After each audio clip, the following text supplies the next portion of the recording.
అందరూ ఎలా ఉన్నారు? Welcome to one more mini blog. Already మీతో డ్రైడ్ జింజర్ ప్రిపేర్ చేయడం అయితే ఒక మినీ బ్లాగ్ అయితే షేర్ చేసుకున్నాను. అప్పుడు తక్కువ క్వాంటిటీలో ప్రిపేర్ చేశాను, కానీ ఇప్పుడు నేను 1 pound జింజర్ తో అయితే డ్రైడ్ జింజర్ అయితే ప్రిపేర్ చేసుకుంటున్నాను. లాస్ట్ టైం తెచ్చింది అయితే అయిపోయింది, టీలో యూజ్ చేసేసాను. ఇప్పుడు తెచ్చి ఇప్పుడైతే డ్రైడ్ జింజర్ ప్రిపేర్ చేస్తున్నాను.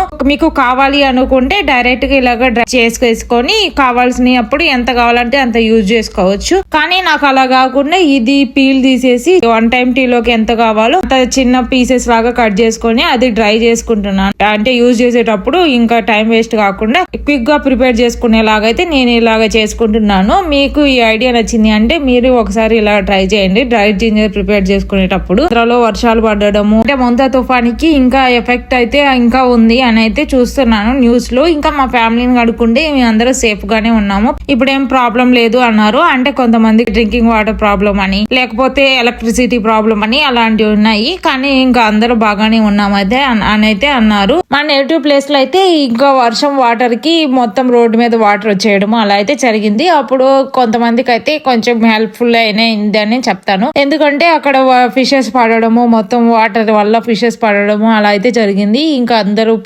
ఫిషెస్ పట్టుకొని సేల్ చేయడము అలా అయితే చేశారు. ఇంకా 100 rupees కి 5 kgs అని 6 kgs అని అలా సేల్ చేశారు. ఫ్యామిలీస్ ఎవరికి వాళ్ళు పట్టుకెళ్లడము అలా కూడా జరిగింది. ఇంకా దొరకని వాళ్ళు ఇలాగా పర్చేజ్ చేసుకొని అలా అయితే ఉన్నారు. అలాగా కొంతమందికి హెల్ప్ అయితే ఇంకొంతమందికి పొలాల్లో పంటలు వేయడం అలాంటివి చేసిన వాళ్ళు ఈ వర్షానికి ఎఫెక్ట్ అవ్వడం అలా కూడా కొంతమందికి ఇలా జరిగింది. నా యూట్యూబ్ వీడియోస్ చూసే వాళ్ళు మీ ప్లేస్ లో ఎలా ఉన్నారు, మీ అందరు ఫ్యామిలీస్ బాగానే ఉన్నారా లేదా అనేది మీరైతే కింద కామెంట్ చేయండి. Thanks for watching. Do follow for more videos.